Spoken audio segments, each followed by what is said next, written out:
as I showed you earlier on going through the bike, I've fitted a Suzuki Bandit 600 front end.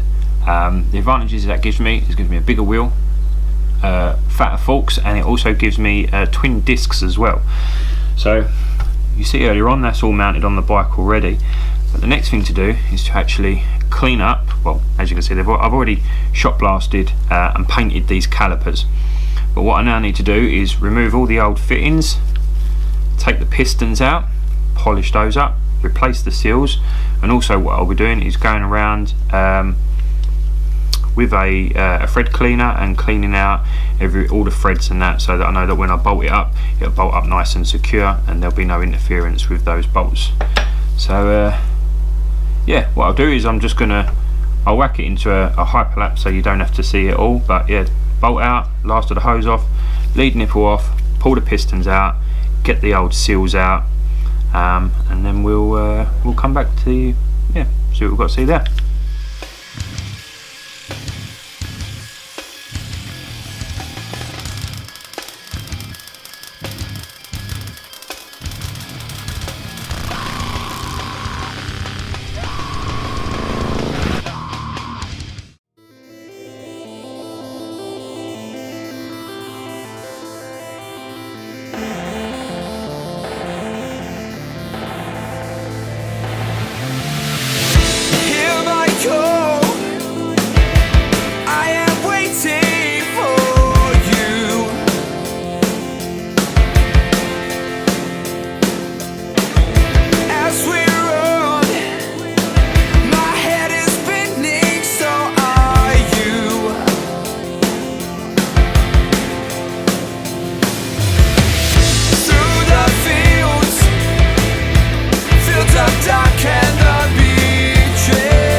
Basically, this is a little job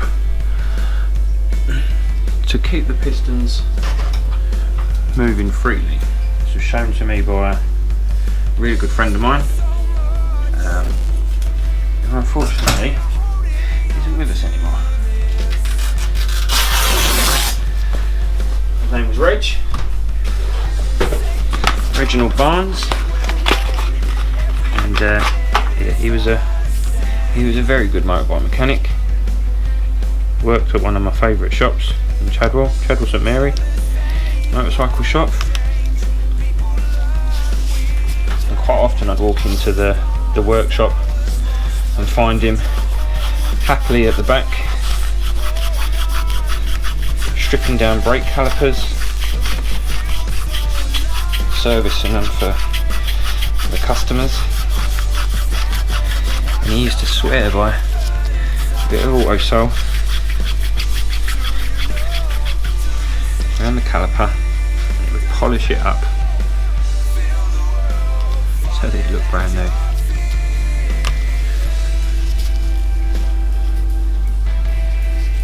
It was a good stick. Definitely missed by a lot. Doesn't take long, just a few minutes, or a few seconds even, per piston, and that looks brand new now. Cheers, Reggie.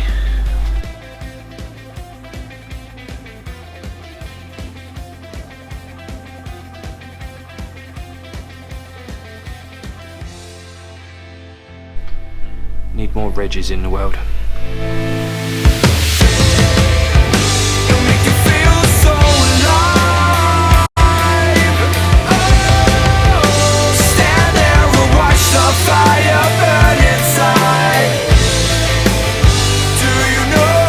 Do you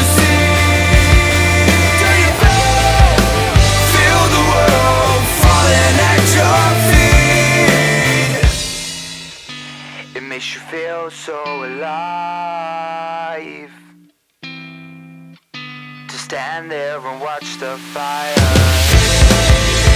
It'll make you feel so alive. Stand there and watch the fire burn inside.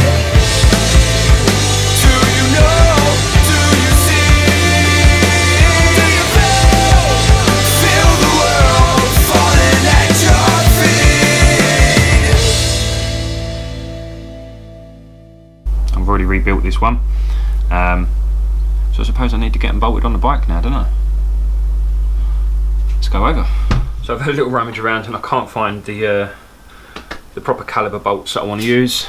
I want to use some Allen head ones, but all I've got is just a normal hex bolt. So just so that we can get them hanging on there and looking pretty for now, I'm just going to lightly twist that in just by hand, and then I'm going to go to my local hardware store and get all the correct bolts for it.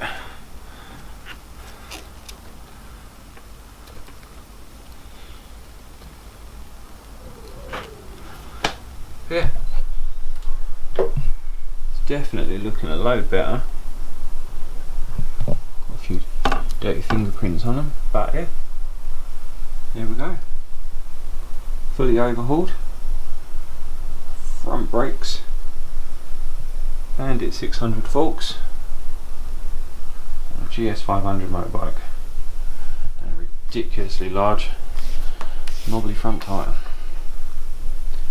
Wicked. So that's all I'm going to pretty much do for this one. Next couple of jobs coming up are I'm going to be ordering an anti-gravity 4-cell battery, because I just want to lose it underneath the seat somewhere, possibly even under the tank. There's plenty of room about. So get the brakes bolted on, both, get the other side bolted on, take the seat off, take the tank off, and then start looking about where I can actually mount the battery. What I have done, whilst I'm actually waiting to order the battery, I've made a cardboard size of it. This is exactly how big the anti-gravity 4-cell is. So what I'll do is, once I've taken the seat off, I'm going to make an under tray for it. I've got some sheet metal over in the other shed. I'll probably use some of that. I'm not sure whether to have it welded in or removable. Again, it's all playing about, but then I can play about with this location. See where we're going to mount it, how we can run the loom through the bike. I want it so that you really can't see any of it. Yeah, if you're investing that much money in a battery, you're doing it for a reason, because you want it to be hidden and out of the way. So cool.